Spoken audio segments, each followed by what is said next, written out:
Madam President, the most important aspect of the existence of the EU and its institutions is to uphold the fundamental principles of justice, democracy and respect for human rights, especially with reference to European citizens.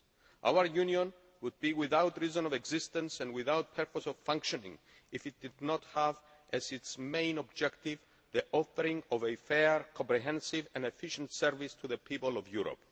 The European citizen was, is and will always be the centre of our efforts as a functioning Union. It is for this reason mainly that the operation of the Ombudsman is of such paramount importance, because the Ombudsman is the friend and guardian of the European citizen. The Ombudsman is the facility through which community institutions and bodies can be held to account as to whether they have served the citizen properly or whether they are guilty of maladministration and bad practice.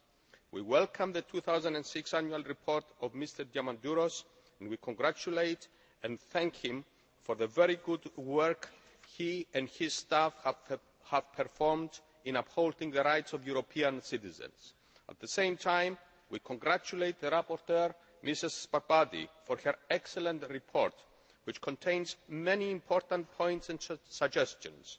I find most interesting, for example, the suggestion mentioned in paragraph 12, which in effect encourages the Ombudsman to draw up and publish annually a list of shame and a list of honour of EU administrative services.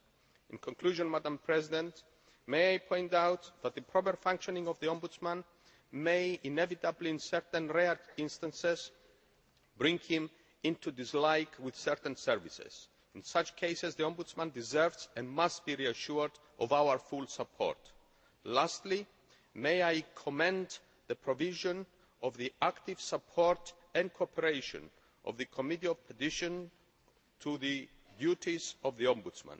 The work of both these entities is many times interlinked and their smooth cooperation is much appreciated and praised. Thank you.